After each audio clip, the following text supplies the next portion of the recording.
Hey, hello everyone. Welcome back to another AQColor webinar. My name is Archie, and with me is the incredibly talented Rafael Concepcion, or RC for short.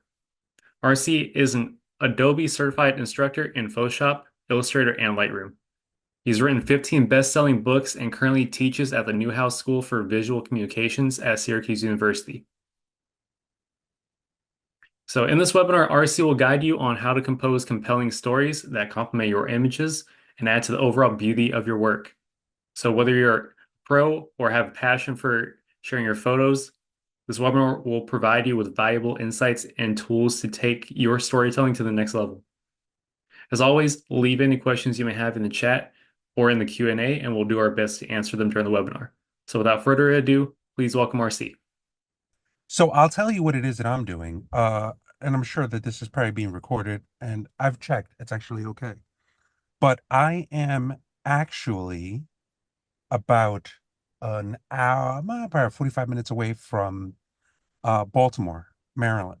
So I am actually headed down to have a conversation with the folks at the Defense Information School in Fort Meade for the Department of Defense to have a quick chit chat about AI systems in public information. So in the process of doing all that stuff, I kind of wanted to be able to share the whole process of writing and pictures, right? And how to be able to create a certain amount of connection that you have, with individuals when you're working in social media, right? Like if you look at it these days, it's not enough to make a picture, right? It's just not enough to go out and be like, oh, look, here's a shot. And everybody takes a look at it and they're like, oh, cool. And just swipe and that's it.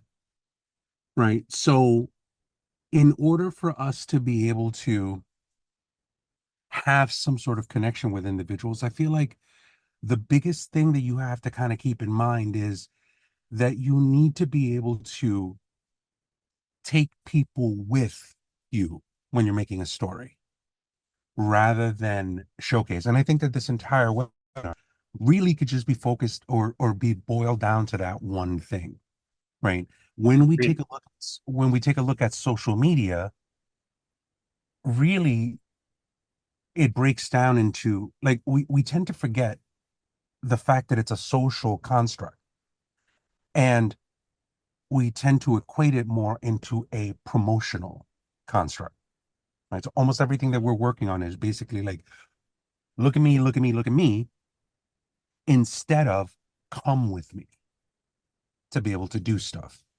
And I think that that's probably the biggest takeaway that I think that I would have with this. And I'd love to be able to hear your comments on this in the webinar chat as well. Like, obviously, if you have an actual question, please, by all means, pose your questions. But, and the questions could be on anything. Like, I'm pretty much an open book, right? Like, whatever it is that you guys want to do, I'm happy to. But that's probably one of the biggest things or the biggest changes that I've had in terms of how to be able to write what I tend to do with my pictures, right? It's not just a question of turning around and saying, oh, look, here's this one shot, but writing a story that speaks to what it was like to get to that one shot. So that I think is something that's super important in that process. And in the process of all of this, I'll share a couple of different pictures and I'll share some actual things, but I wanted to show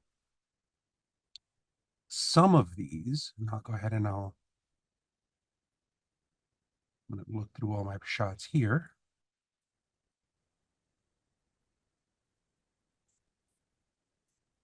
So these are some of the shots that I've done at some point in time, which I think are interesting. Probably one of them that I thought was kind of neat was this one. So inside of here, when we're looking at this shot,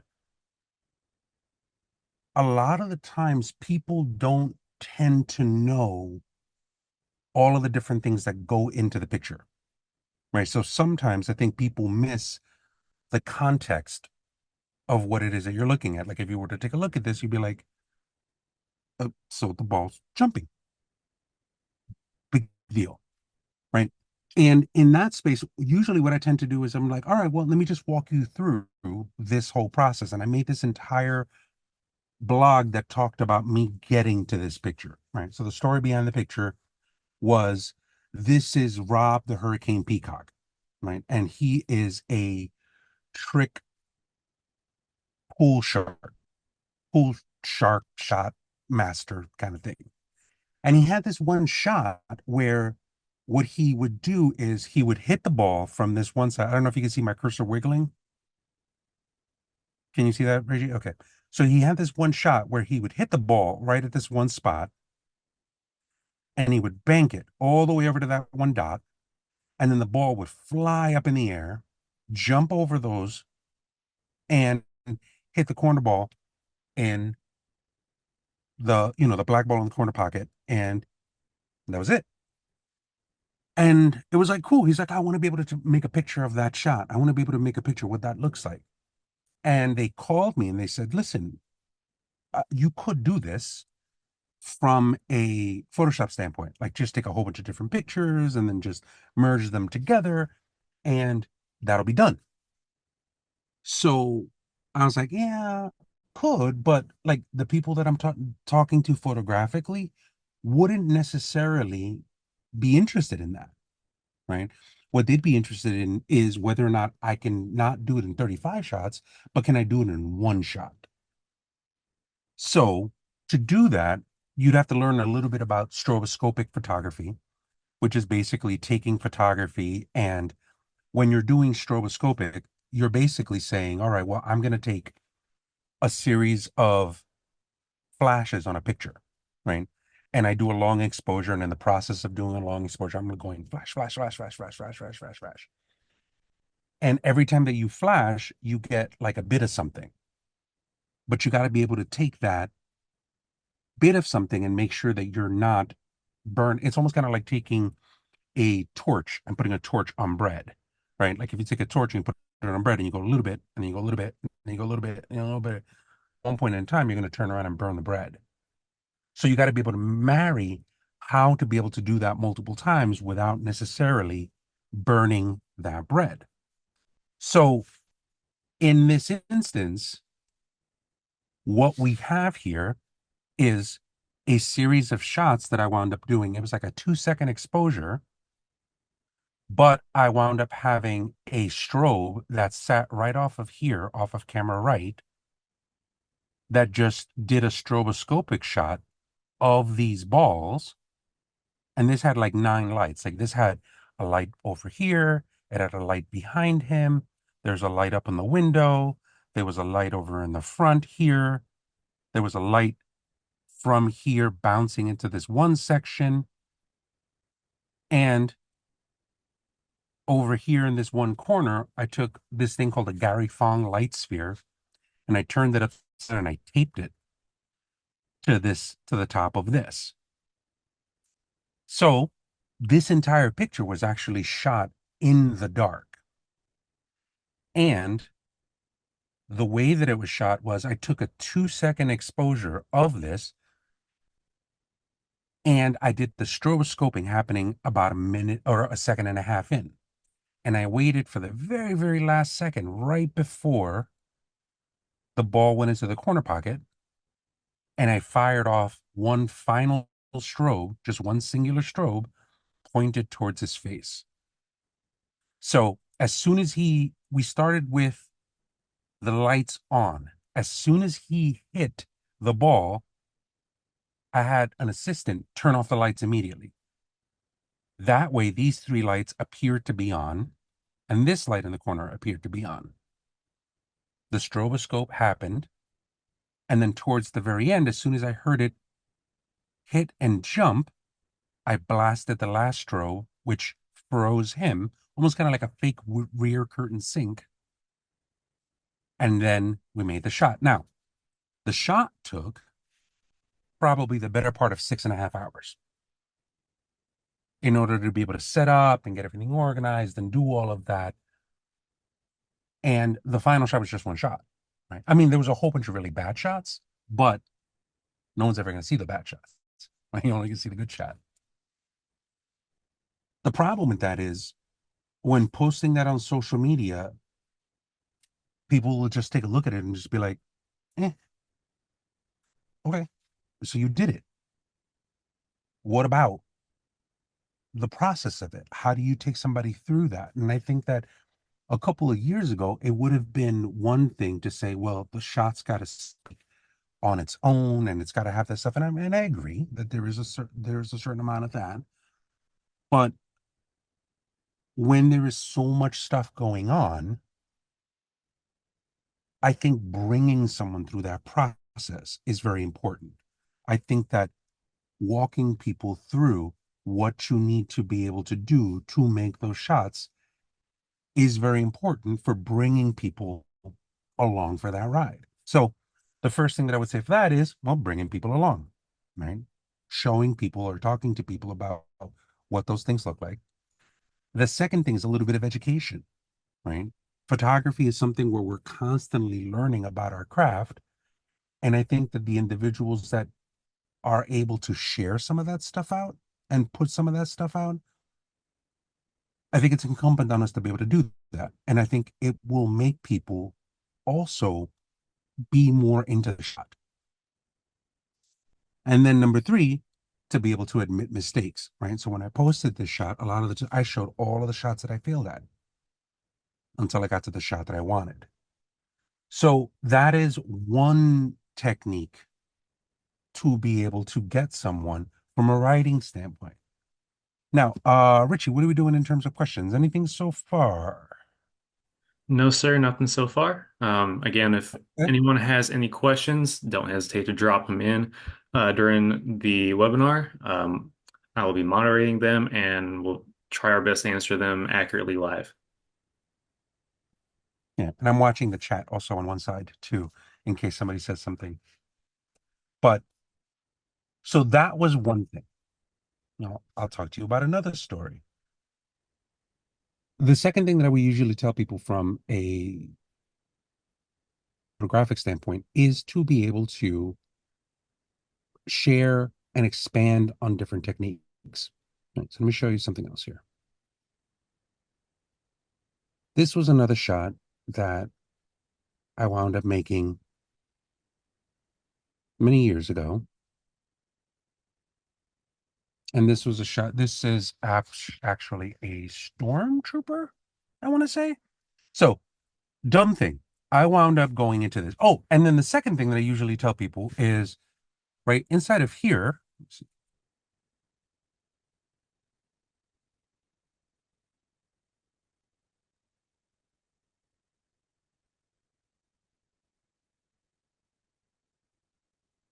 I would encourage individuals, right? So this is aboutrc.com. This is the website where I usually bring people in here.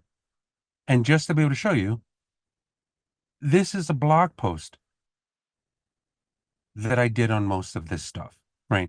So the whole concept behind the entire thing was I am a big fan of getting to make pictures of people who love things, right? Like I love people that love things. I'd always said that I wanted to be a big fan of, I wanted to find friends with super fans, like those people that want to paint themselves in blue and go out and do something that's portion because there's something to be said about somebody who loves something like that. And talking about passion, I think is something that's very important. So in that space, there was a big conference that was happening in, I think it was Orlando.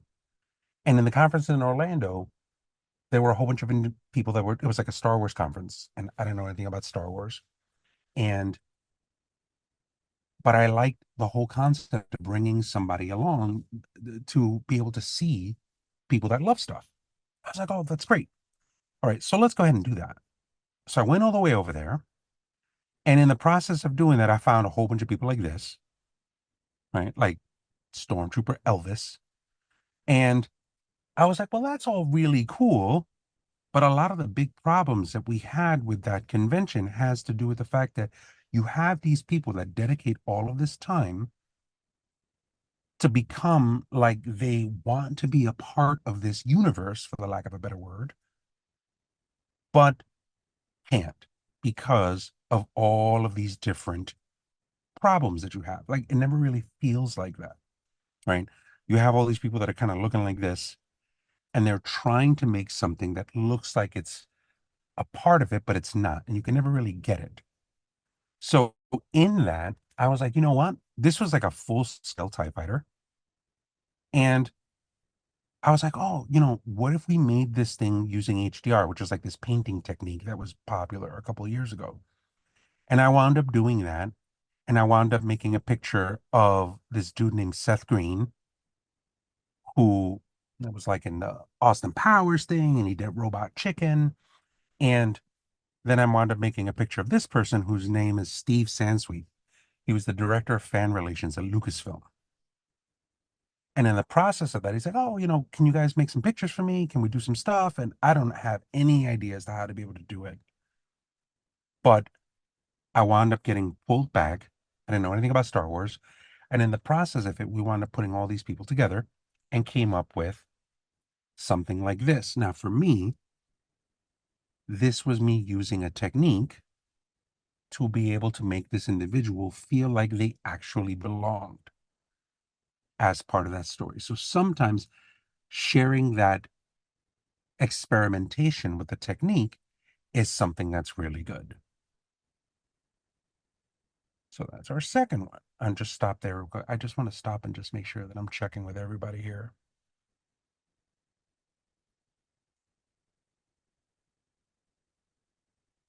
Doing all right? Everybody doing okay? Yeah, I This think is everyone's good. I'm just gonna jump in and just promote a couple things on the BenQ side. So first off, we have the Four Elements Design Contest currently. This contest is an opportunity for all you digital creators, all the designers to show off your unique skills and bring your imagination to life. You can embrace elements and share your elemental works with us for the opportunity to win some great prizes. I think first place is a PD3225U. That's our flagship designer model, as well as $800 cash prize and a drawing tablet from Huon. This campaign ends on September 16th, and more information can be found on our website under AQColor Community. We also recently released the PD2706U. This is the new addition to our designer monitor line. It comes with out-box color accuracy and a hotkey puck G2, which for those unfamiliar, is a really nifty customizable device for you to quickly access a bunch of shortcuts and quickly just brightness and contrast on your monitor, for example. Um, yeah, I'll give it back to you, RC. Thank you. Thank you. So, and also within the chat, like this was something that we put together to kind of try to be able to do something different other than just techniques and things like that. But I'd love to see in the webinar chat, is there something that you guys want to see from a Photoshop or a Lightroom or an Adobe or video standpoint? The relationship that I have with BenQ, just to be able to just kind of go into the BenQ side of it, one of the reasons that I've always been a big fan is because they've always been in a position where they're like, look, we just want to give you the platform. Whatever it is that you want to be able to do, whatever you want to talk about, if you feel like you can help someone, please by all means go ahead and do so. So if there's something that you guys don't understand, I want this to be an open conversation and we could set up talks and meetings and like a small workshop or a summer school to be able to help you, right? So like if you want to understand how to be able to do video, let us know in the comments. If you want to be able to learn how to do Lightroom and Photoshop or how to be able to work with AI, let us know. Be happy to try to be able to get some of that stuff out there for you. So I'll talk to you about the most recent thing that I wound up doing in order to be able to bring people along for the ride and to talk about how to set yourself up to kind of be a little bit different, right? And that had to do with the whole concept of the eclipse.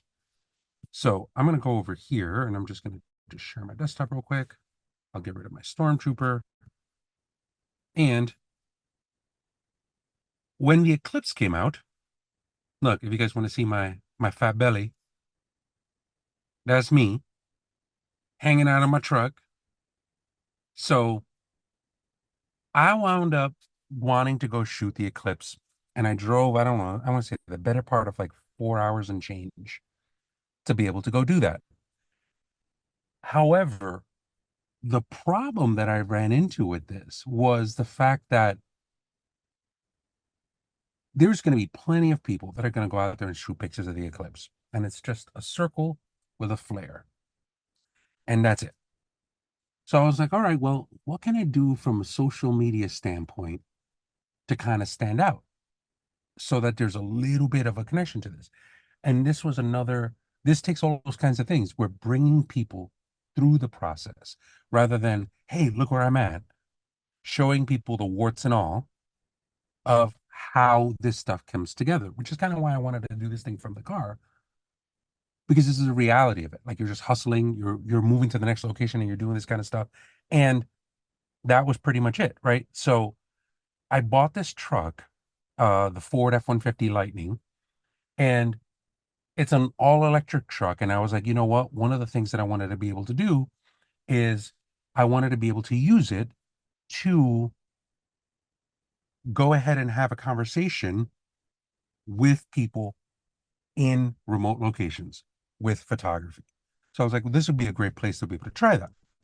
So I went out and I made some shots and I documented the entire trip. And in the process of it, I was just like, all right, well, let me take people getting it washed. Let me do all sorts of different things. But this was the the difference for it. Inside of the front of the trunk, since I don't have a trunk or I don't have a motor on the front, I decided that what I was going to do was place a printer and my laptop inside of there. And I was like, all right, I'm going to be the person who's going to go out there and is going to shoot the eclipse. And as soon as the eclipse is ready, as soon as I'm done, everybody's like, oh my God, that was amazing. That was amazing. That was amazing. I'm going to start printing. And I was like, the idea is to go out and try to see. And I made it very simple. I said, all right, uh, it's 250 bucks. It's 30 prints. And as soon as those prints are done, I'm deleting the file, which, oh, I don't know. So I was like, that, but that's what I'm going to do. As soon as I said it, I was like, that's what I'm going to do. I'm going to do that. That's it. We're done.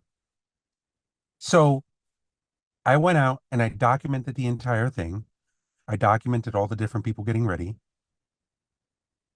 And one of the things that kind of stood out to me was just like, well, what are you going to do with it? It's like, oh, well, I'll share it with my friends.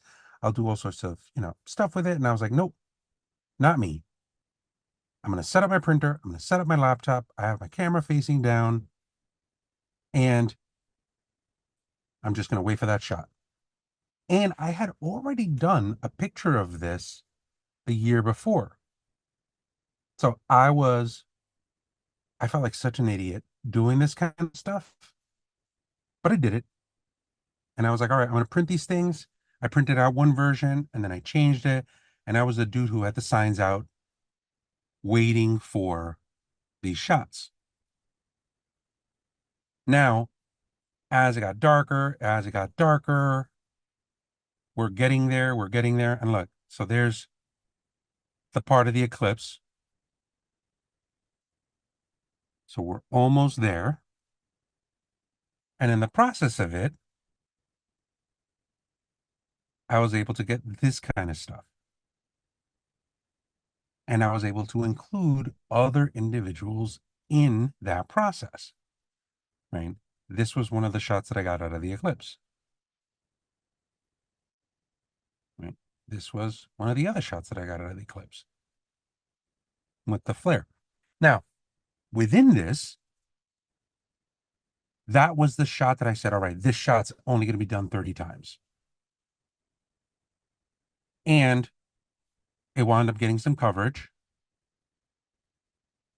So I thought that was kind of cool. And I think that a lot of that coverage had to do with the fact that I had turned around and I said, this is how it's going to be done. I'm only doing X amount of stuff for this. And I thought it was going to be like the nerdiest thing ever. But my thing was, if everybody's going to have these shots that they're going to have online and on social media, like, what if I could just create an opportunity where only 30 of us would have it? Like, I'll have probably two copies, and then a bunch of other people will have it. And it doesn't really matter that there's that many of them out there, but what matters is that I have it and only X amount of people have this. That created a sense of scarcity, or it made people feel like they were participating in the moment. And that participatory element, again, it goes back to what we were talking about from a writing standpoint. Writing from a point of participation, writing from a point of saying, hey, listen, come with me for the ride. Come with me to show you what it is that I'm doing. Let me help you in the way. And in the process of that, there's that old saying that talks about like people don't buy art, people buy the artist, right? I was able to create this and again, that's not to say that, it's the world's best photographer, but it doesn't even really matter. The most important part about the entire thing is that I created a moment. I created a moment that I could share with a good amount of people, and we could all collectively look at this and go, hey, we took part of that experiment. With the world of AI and all of the stuff that's happening right now, with so many things that are manufactured, and I'm a person who uses it all the time,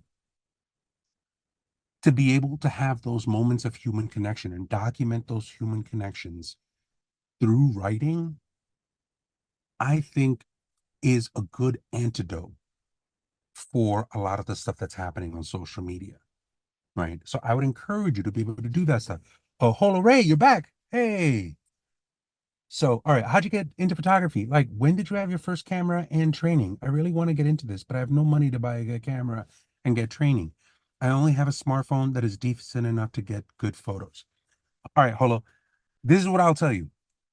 From a camera standpoint, will a camera make you a better photographer? Yes. Like, not because the camera itself is an important part of the process, but because you will be able to get different types of things. Like, if you had a telephoto lens, you could get something that's a little bit further back. Or if you had a wider lens, then you can get a wider shot. However, do not discount the fact that you can make amazing pictures just with your smartphone, right? The lenses that are, the sensors that are on the camera are really good. And there's a lot of stuff that you could say from a story standpoint with the camera that has nothing to do with shutter and aperture and ISO. It's like, well, your where do you put your subjects? How are you telling the story visually with something? Those kinds of things translate to smartphones as well as they do digital cameras. You're practicing the eye for how to see stuff. Now you're practicing how to be able to put relationships of things together. And I think that you can totally do that on a smartphone. Like, totally can. Once you do that, then you can kind of, as you save up and as you do stuff, you can then turn around and find yourself into a position with a camera, with an actual camera. But in terms of like how I got my first camera in training, I'll be honest, like, I went through a lot of the stuff that I was doing was on the software side, right? I had a film camera and I shot, but I don't think that I was particularly good at it. But I knew that I was really good at digital stuff, and I knew that I was really good at text stuff. And I wound up walking into a studio, into an actual photo studio, and it was like a children's portrait studio. Zoo Shoot photographers, Jen Vaca, who I've, forever been into, right? So these are people that were doing uh, graduations and bar mitzvahs and Easter shots. It was like kid stuff. I had a ponytail, had an earring, black trench coat kind of stuff. And I was just like, listen, you need help on the Photoshop side and on the digital side. And I need experience to be able to work with these kinds of things. Um, if I show you some of the stuff that I do, can I shadow you? Like, can you give me some time to be able to do that? And Jen was like, yeah, absolutely. Like, I need to be able to learn some stuff. You need to be able to learn some stuff. Let's go ahead and do that. And I'll mentor you and I'll give you some ideas and I'll work that through. And that's how I got my start because I was like, I needed somebody to be able to kind of barter and exchange with that information. And I don't know where you are, Holo. I'd be very curious as to where you are. So if you can mention that in the chat, that'd be great. But it has to do with this whole journeyman. Oh, so you're in the Philippines. Okay. So I do know that the Philippines has a great photo scene.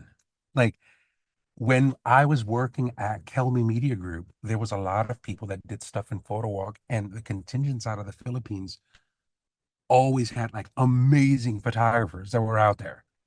So I would encourage you within that. That's how I started with that training, right? And I turned around and I said, all right, well, we bartered back and forth and bartered back and forth. And then finally I wound up getting enough money. And I bought a used camera. I would encourage you to do that, right? A lot of the times I think people get into the camera race of the better camera is better, the better camera is better, the better camera is better. But to be honest with you, any camera that's been made over the last 20 years is going to be fantastic for anything that you need to do. If you take nature photos, the one thing that I think that is going to be really good for you is going to be a long lens and a tripod. Right? You're going to need a tripod, you're going to need a long lens. So I would invest in secondhand stuff, especially with all of the people now going into the mirrorless side of it. Right? You can get yourself a DSLR, right? Like a digital lens reflex camera that's fantastic for very, very cheap. Within that, you can get like a 5D Mark III on the Canon side. You can get a Nikon D700 on the Nikon side for really cheap. On the mirrorless side, Fuji's make some fantastic. The Fuji X-T2, I think is a fantastic camera. Get that on the cheaper side because the cheaper camera is still going to get you all of the pictures that you need to be able to do. And I'm not saying it because I'm blowing smoke. On the BenQ side, I tell people all the time, I would buy a cheaper camera to invest on lenses. I would buy cheaper lenses and invest on a monitor more than anything else. Because what happens is, if you think about it this way, you're taking a shot, and if the only place that you're seeing it is on the back of the camera, all right, well, that's cool. Or if the only place that you're seeing it is on your phone, it's like, all right, well, that's cool. Where is the place that you watch your image the most? Right? Chances are people don't do a lot of printing. The place that you see the picture the most is on the monitor. That's where you spend the most amount of time with your picture. And you want to make sure that that thing is really good. Like if you're going to print, that needs to be calibrated. If you are shooting a lot and you need to be able to make critical decisions about color, you need that thing to be color accurate. So it always boggles the mind. And not that I'm trying to talk stuff about anybody else, but it always boggles the mind that people are like, oh man, I spent $700 on a bag. And I'm like, yo, take your camera, put it in a shopping bag if you have to. Like, you got to focus on this kind of thing. So, very long, roundabout way to be able to do that. But hold on, I would say on the Philippine side, take a look at photography groups. Go on something like Facebook. And Facebook, for me, would be the place that I would send you, in that Facebook is where old people are. Like, that's where we hang out. So, old people have a lot of disposable time. So they will be more apt to to start photo groups. And the photo groups that are there will have a lot of people that have been doing this for a while, and people that would then take you under their wing and be like, hey, shoot this, don't shoot this. Focus on this, don't shoot this. Those would be the kind of things that could get you started. And you might find somebody in there that goes, you can find somebody in there that's like, oh man, I have an old camera that I'm not using. Maybe I'll give you this as a discount. So I will join them someday. Thanks. hey, I hope that helped for you, Holo. That'd be pretty cool. And that was a great discussion. Thank you for sharing all that wisdom, RC. Yeah, not a problem, man. I think, look, I think it's anything that shows that we're walking the talk. I think is something that's important. Oh, here, look.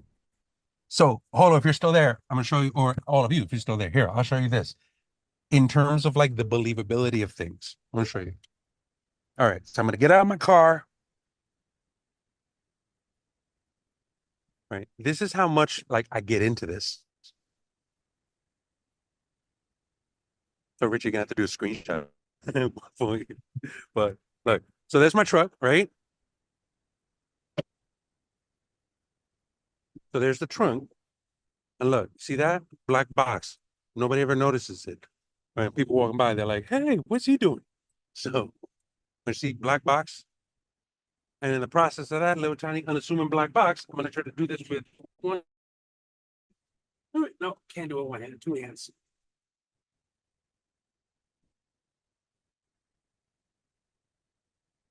So there is my full office. So now, hold up, I can set this down here. Whenever I need to work, I could just be like this. All right, I gotta pull over. I got some time to kill. I gotta process some pictures.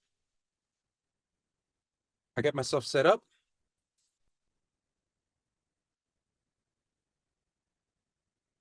And there's my BenQ monitor. Because I gotta make sure that when I'm working, a lot of that stuff is right. So anyway, I just thought I'd have to share that. I was just like, I don't think anybody's seen that yet, but that was the upgrade that I wound up doing to the system. Yeah, it's a super creative setup. Yeah, I'm excited about it, man. I think it's gonna be great. So, but anyway, but that's pretty much it. That's all I got for you guys.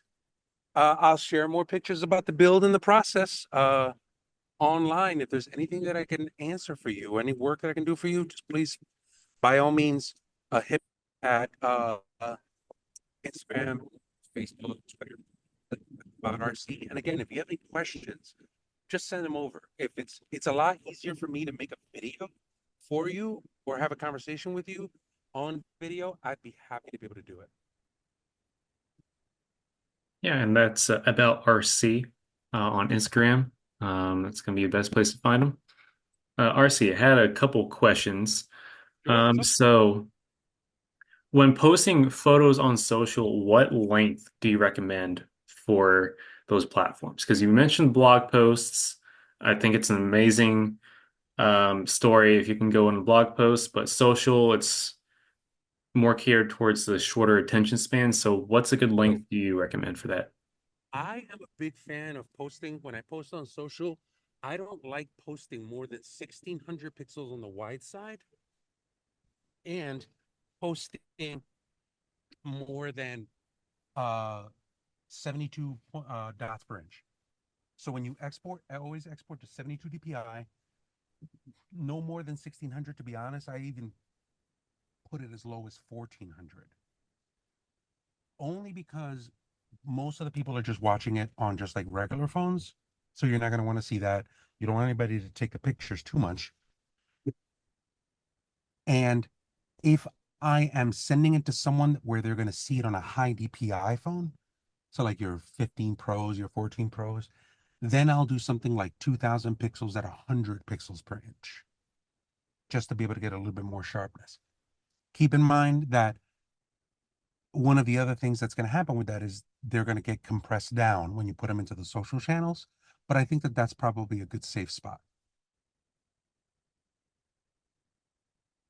Yeah, awesome. Sounds great. Okay, so why is it important to have a story tied to your photo? If you could sum it up in just a couple of sentences. I think it brings people along for the ride. Like it brings Hmm. people along for the ride. I think that we are inundated with pictures. And before, it was a lot easier to be able to grab someone's attention with just the shot. And these days, I don't think, I think you have to be able to do more than that. I think that you need to be able to give You need to be able to give people more, especially on social. You need to be able to give people more than what is being given out there now. And I think that bringing someone along for the ride is important. I think that's you contributing to the social fabric. Yeah, it's almost like creating a community too. Yeah, it's the social and social media. Holo said, "Do you publish books with stories?" No, to be honest with you, I have not yet. But that is something that I would be interested in. That would be something that I would be very interested in doing. It's an easy thing to be able to do with things like Blurb. Like Blurb is like focused right inside of Lightroom. You can use it from inside of there, and their books are phenomenal. So that would be something that I would take a look at. Okay, and then what are some tips you have on becoming a better writer for photography specifically? Because I know becoming a better writer overall, that's pretty uh it's a little more convoluted, but for photography specifically, what tips do you have? I think that in order to become a better writer, you should read. And again, it's one of those things that you tell everybody, like even writers say it, become a better writer, read out of the writers, right? I would recommend taking a look at the blogs and taking a look at of individuals who are doing this in that space, right? If you were to take a look at a great book, any book that's made by Joe McNally, I think is a fantastic series because he really does take you through that process. Dan Winters is another person that does really good about talking about the story. Gregory Heisler has a great book called 50 Portraits, which walk you through the stories that I think that you should know. Holo said, "What essential software do we need to study as a beginner photographer? Adobe and what else?" I gotta be honest with you. I think that you could do 90% of the work that you need to be able to do in photography straight out of Adobe Lightroom and nothing else, right? If you wanted to do something that's non-Adobe, you could do it on the Capture One side of things. Those would be the those would be the two apps that I think that you would use. I'm very partial towards the A side of things because I think that bang for your buck, I think it's really good. How do you monetize pictures in the story you bring readers along? A lot of the times I monetize on my own website. I monetize through social channels where I am very, I don't do it all that often to be able to ask for the sale. So when I do ask for that sale, it tends to happen a lot more, right? So I would not want to be someone who gets into the conversation about you're going to be able to make rent doing it this way, but you could probably feed your habit, right? So like I'll tell people, listen, I want to communicate with you on how to be able to uh own a piece of this, right? For me, it's a little bit more high touch.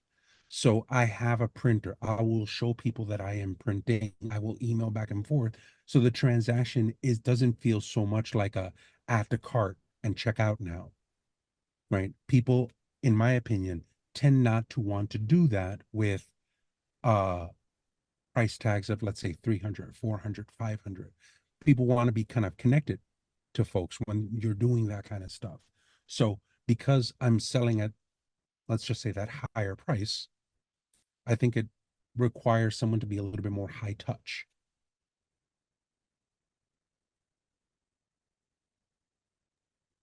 Well put, RC, well put. Okay, do you Yeah. have sorry, you go ahead. No, no, James had just said thank you. I was just making sure I said you're welcome. Awesome. Thank you everyone for your questions. RC, do you have anything else you would like to share with them as far as the topic goes? I'm sorry? Do you have anything else you'd like to share as far as the topic goes? No, I think that's pretty good. I mean, I think that that'll give you a good start. Obviously, let me know, like, if you are on social, share with me your ideas, share with me your thoughts. If I can help, I'd be more than happy to do so. Yeah, as you guys probably could have tell RC, he's very interactive, so just reach him on Instagram, you would love to help anyone as part of their journey. If that's all the questions for now, I think we can go ahead and wrap it up. So thank you, RC, for the lessons on how to improve our writing and sharing the examples you gave. They were extremely helpful to join you on these lessons. I hope everyone's able to take information from this webinar and apply it to their future projects. It was also wonderful seeing where everyone was tuning in from. Um, your participations made this experience a lot more joyful for both of us. For those of you who want to reference this webinar at a later date, it'll be uploaded to YouTube very soon and sent out to everyone in here through email.